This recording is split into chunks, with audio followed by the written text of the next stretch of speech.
បាទបងនេះមិនមែនជាលើកដំបូងសម្រាប់ខ្ញុំទេបងដោយសារកាលពី2023ក៏ខ្ញុំបានចូលរួមប្រកួតកម្មវិធីហើយក៏កម្មវិធី Mr. Supra នឹងដូចគ្នាបងប៉ុន្តែឆ្នាំនោះដូចជាឆ្នាំ2023កាលនោះលទ្ធផលគឺយើងបាន Top 10បងបាទបងមក comeback មកសារនេះគឺយើងអាចតាំងចិត្តហើយថាយើងអាចយកលទ្ធផលដដែលទៅវិញបានទេបងត្រូវតើបានអីមួយដែលថ្មីទៅវិញអញ្ចឹងតកតងនឹងការដែលយើងរំពឹងអ្វីមួយដែលថ្មីគឺយើងត្រូវត្រៀមខ្លួនឲ្យរួចរាល់ក៏ដូចជាការរៀបចំខ្លួនផ្សេងព្រោះយើងចង់បានអ្វីដែលថ្មីទៅវិញអញ្ចឹងគឺយើងត្រូវត្រៀមអ្វីដែលថ្មីសម្រាប់តាក់ចិត្តគណៈកម្មការក៏ដូចជា fan របស់យើងផងដែរបាទជំរាបសួរ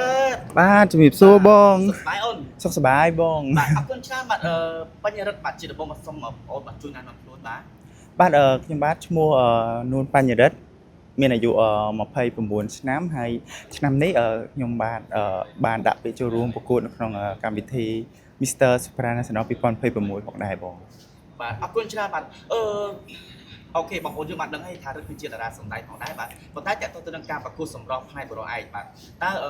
នេះជាលើកទីដំបូងរបស់រិទ្ធឬក៏ជាលើកទីប៉ុន្មានហើយបាទបងនេះមិនមែនជាលើកដំបូងសម្រាប់ខ្ញុំទេបងដោយសារកាលពី2023ក៏ខ្ញុំបានចូលរួមប្រកួតកម្មវិធីហើយក៏កម្មវិធី Mr. Supra នឹងដូចគ្នាបងប៉ុន្តែឆ្នាំនោះដូចជាឆ្នាំ2023កាលនោះលទ្ធផលគឺយើងបាន Top 10បង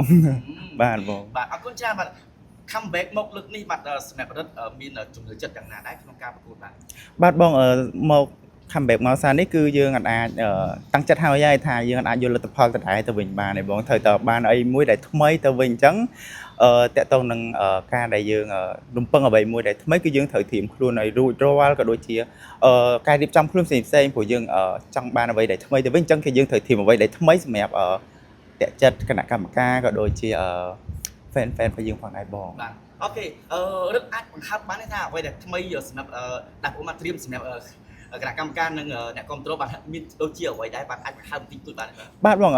វាដូចជាអត់មានអីដែលច្រើនមកប៉ុន្តែតកតងនឹងតិចឧទាហរណ៍តកតងនឹងសម្លៀកបំពាក់ Q&A សមត្ថភាពក្នុងការដើររបស់យើងហើយអ្វីដែលសំខាន់គឺតកតងនឹងការងារសង្គមបងបាទអូខេបាទអរគុណច្រើនបាទ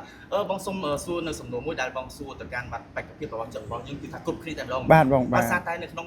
ឆ្នាំនេះរដូវកាលនេះបាទគឺ Supra National Cambodia 2026បេក្ខភាពគឺថាមានច្រើនជម្រើសមែនទែនបាទមានតាំងពីអ្នកជើងថ្មីមានទាំងអ្នកធ្លាប់ប្រកួតមានទាំងជើងខ្លាំងមានទាំងជលពីដែល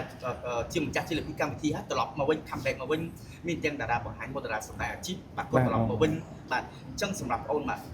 យល់ថាតើជួបការលំបាកច្រើនទេបាទនៅក្នុងការដែលយើងប្រកួតប្រជែងជាមួយបាទជើងខ្លាំងបែបហ្នឹងបាទបងបើយើងនិយាយពីការជួបការលំបាកគឺយើងច្បាស់ហើយបងគឺយើងត្រូវតែជួបប៉ុន្តែធម្មតាការប្រកួតប្រជែងគឺតែងតែមាន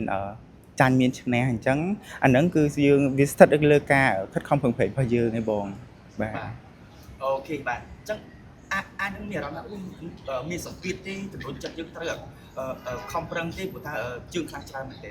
បាទបងបើនិយាយពីសម្ពាធដូចជាមិនជាសម្ពាធទេបងព្រោះអានេះវាជាផ្លូវដែលយើងរើសខ្លួនឯងប៉ុន្តែយើងត្រូវខំប្រឹងបងតើតើនឹងការខំប្រឹងគឺយើងប្រឹងព្រោះដូច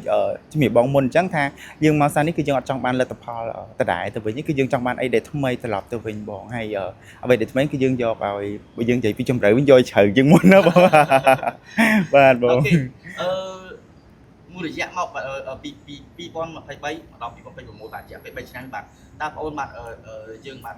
ប្រឹងប្រែងឬក៏បាទធ្វើឲ្យខ្លះហើយសម្រាប់ខ្លួនឯងបាទមុននឹងចូលដល់ការប្រកួតបាទបងហើយបើចំពោះការងារសង្គមគឺរយៈពេល3ឆ្នាំមកនេះគឺខ្ញុំសន្សំការងារសង្គមបានច្រើនខ្លាំងមែនទែនបងហើយខ្ញុំគិតថាវាដល់ពេលដែលខ្ញុំត្រូវចូលវិស័យនឹងម្ដងទៀតបងបាទបងអូខេបាទឃើញឆ្ងាយពីការប្រកួតបាទរយៈពេល3ឆ្នាំបាទបងអូនគិតថាតើយើងត្រឡប់មកវិញបាទយើងចាប់ផ្ដើមជាថ្មីឬក៏យើងមានបទពិសោធន៍ខ្លះហើយយើងគ្រាន់តែពង្រឹងបន្ថែមទៀតបាទបងបើសិនជានិយាយពីបទពិសោធន៍គឺយើងមានបទពិសោធន៍ខ្លះហើយបងហើយយើងមកនេះគឺយើងពង្រឹងបន្ថែមទៀតបងឲ្យខ្លាំងជាងមុនអញ្ចឹងណាបងបាទអូខេឆ្លងកាត់ជាមួយការប្រកួតនៅលើកទី1បាទបងអាចជម្រាបឬក៏បង្ហើបបានថាក្នុងបាទដំណើរនៃការប្រកួតរបស់រដ្ឋបាទតើមានចំណុចខ្សោយណាមួយដែលគិតថាគួរតែពង្រឹងវាឡើងវិញឲ្យខ្លាំងបាទបងបើតេតងចំណុចខ្សោយគឺធម្មតាម្នាក់តែតែមានចំណុចខ្សោយហើយចំណុចខ្សោយរបស់ខ្ញុំគឺអានេះយើងនិយាយត្រង់គឺឆាប់ភ័យ ប៉ុ ប៉ុន្តែអត់អីទេបងដោយសារមករយៈក្រោយហ្នឹងគឺយើងមានឱកាសការងារជាមួយនឹងសិល្បៈច្រើនធ្វើឲ្យយើងពង្រឹងការដែលភ័យរបស់យើងហ្នឹងវា